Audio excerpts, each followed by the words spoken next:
Today I've got an aggressive thrash metal riff for you guys to learn, and let me just say, this is not a beginner's lesson.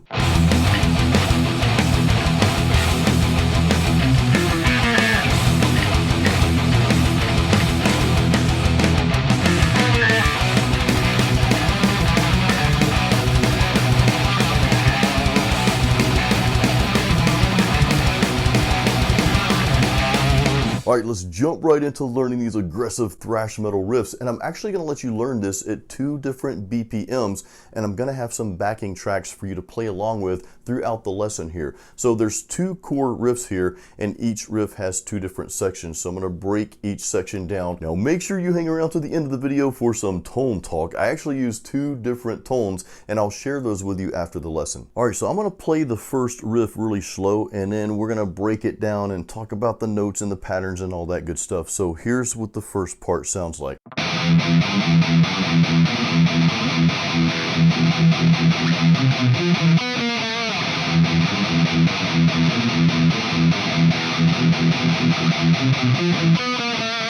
So as you can see in here, we're doing a lot of what I call galloping, and I guess other people call that galloping as well. But we're doing that really snappy 1, 2, 3 alternate pick back and forth, and we're doing quite a bit of that from the start here, just doing that on different frets. So I'm gonna go over this first part really slow again here.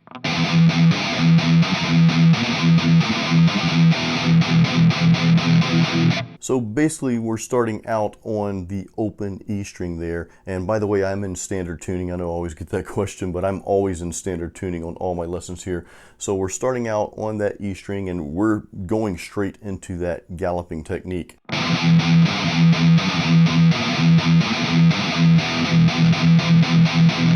And as you can hear, I'm also doing some downstroke palm mutes in between some of those notes, or in between all those notes until we get towards the end of that there.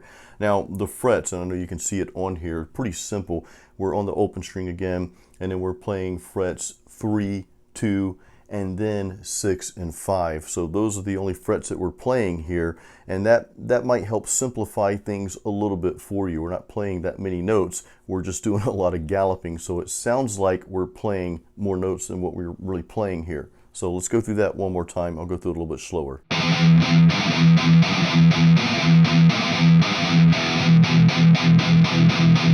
Now I end that first part of the riff on this wicked little riff here, almost like a chromatic type thing going on here. And this is pretty simple. It probably didn't sound as simple because we're playing it at high speed. I mean, the original BPM I wrote this is 188, and don't worry, we'll get to that part, you know, as we progress here. But I just want to show you the notes here. So we're going over 3 strings, the E, A, and D string here, and I'm going to call it the fret. So the E string, we're going from 8, 7, A string, 8, 7, then the D string, we're going 9, 8, 7.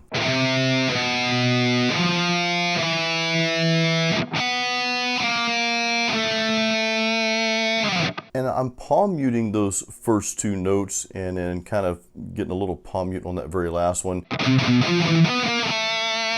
And I'll be honest with you guys, when I do stuff like that, especially when I'm playing fast, I might not do it exactly the same way every single time. That's just a personal preference of mine, and sometimes it's just because I screw up, but I might screw up in the recording and decide to keep it because I like how it sounds and it's a little bit different, so it's not the same every single time. So that's one of those things about being a guitarist. When you're writing your own music, sometimes you may play something a little differently the second or third or fourth time around, but you decide, man, it actually sounds pretty cool and it's not so robotic, doesn't sound the exact same way every time. So that's just kind of a personal note, and I want you to think about that as you're playing and writing your own metal riffs. That I know we're striving for perfection and absolution here, but sometimes you might not hit it every time perfectly, but that might be okay in certain cases. So I just kind of want to throw that out there. So let's go through this entire piece here together. I'm going to play it slow again, and then we'll speed it up a little bit.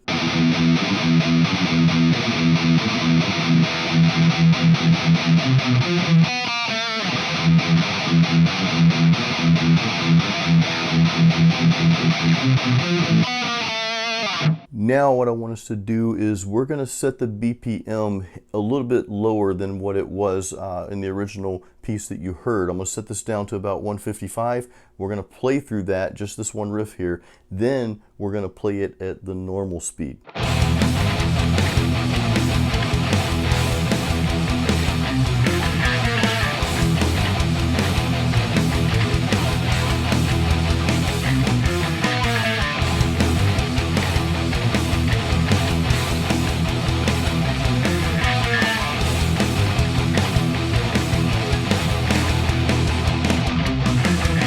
All right, we're gonna bump this thing up to 188 BPM, so here we go.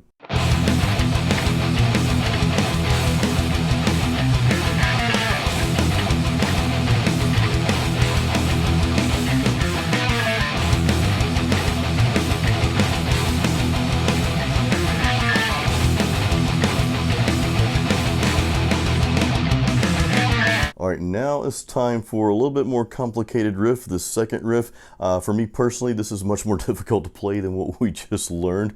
And I actually have a hard time playing some of these notes, even though I just wrote this for you. Chances are you'll learn it and you'll be able to play it much better and smoother than I can, and that's okay. So let's go through this. I'm gonna play it through here for you, and then we'll break everything down.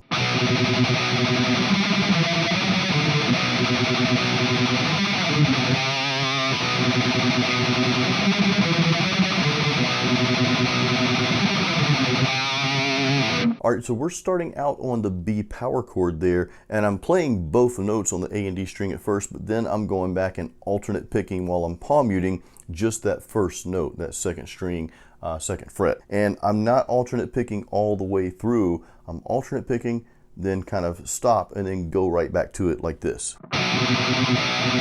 So you've got like a downstroke in there, then alternate picking, downstroke, alternate picking. So that part is pretty simple. Now, the first part of this second riff here, that first part is just like this little back and forth palm muted run that I do on the D string. So all I'm doing here is starting out on the 5th fret, then going to the 2nd fret, to the 4th fret, to open. So 5, 2, 4, open. And again, I'm just palm muting those notes and alternate picking. And then we go right back to where we started on that B power chord, same exact thing. Now, this next riff, this is where I have a hard time. And all I'm doing here, I'm just going to play these notes very slow for you. Pretty simple. We're starting on the D string, going to the A, so we're going, and it's just really a basic walk down. So we're going 5, 4, 2, then the A string, 5, 3, 2, then back to 3.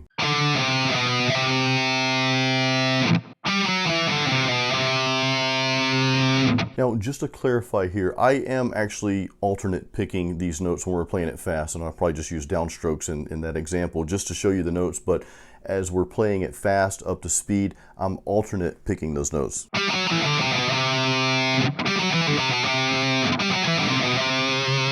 So if you have trouble with that, and again, I have I have issues playing that really fast. I haven't quite got it down yet. It's like I wrote this riff and I'm like, man, this sounds cool. Let's make it into a lesson. Then I'm like, oh crap, I'm having trouble playing this, so I've got to practice more. But anyway, I just want to share that with you. If you need to go over that, and I'm going to have to do this myself, just go over that one little part several times.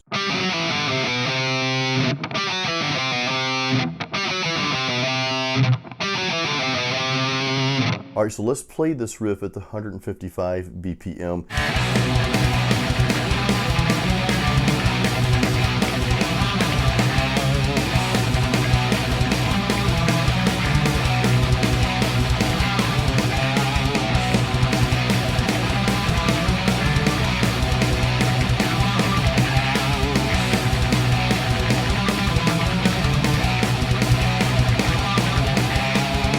All right, let's go full speed, 188 BPM.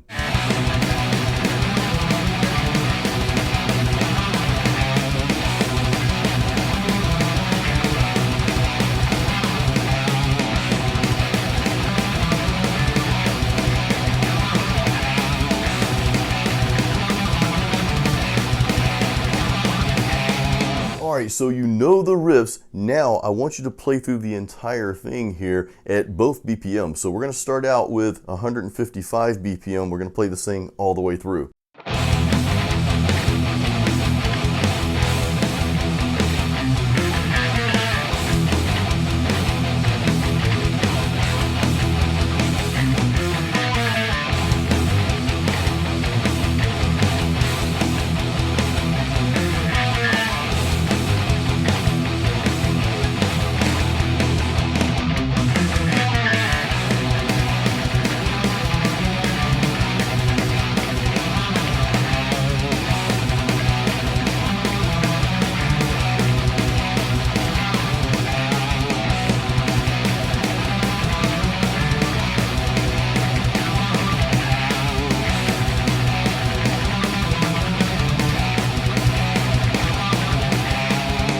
Now this part's for you advanced metal guitar players. We're going to bump this thing up to 188 BPM. See if you can keep up.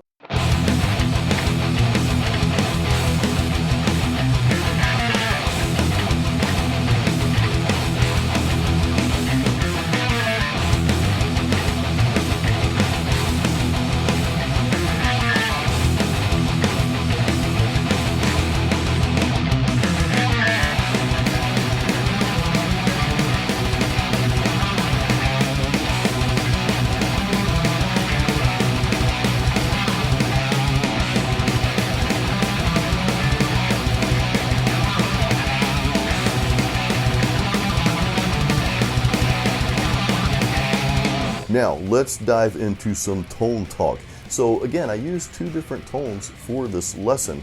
One was, well, I'm not going to tell you yet. So the first tone I used, let's pull up the tone for the actual lesson itself when you did not hear the full mix. This is when we were just sitting down, learning the notes, and I was playing through really slow for you and all that good stuff. And I used Positive Grid's Bias Amp 2 mixed with Bias FX 2. I combined these two plugins together. If you have Bias any of the products, but you haven't figured out how to combine the two plugins, I do have a helpful video up here. Go watch that. That teaches you how to do all that. And it's pretty simple for the most part, but the video will explain it. So I used the 5153 MK2 amp for this tone, and here's my settings here, as you can see on the screen. My settings, my EQ settings, they're pretty, like, I don't know, there's nothing like crazy or anything special going on here, as you can see. You see where my bass is. I always cut my mids a little bit. My treble's boosted a little there. And the presence, I actually have it boosted on this amp. Some amps I cut the presence. The presence is usually determined by the amp I'm playing with, whether it's a real amp or an amp sim like this. Now, I did pair this 5153 MK2 with the Celestion cabinet here, the G12, which is modeled after the greenbacks. To me, this was the game changer, and I'm not going to get too deep into plugins here, but to me, this was Positive Grid's game changer, is getting these Celestion speakers in with their package. Now, for the effects, which I really didn't use a whole lot of effects, I rarely do when it comes to playing rhythms especially, I did use, and these are coming from Bias FX2, I did use the Screamer sim in front of the amp, and it does kind of clean up and tighten up this amp a little bit here.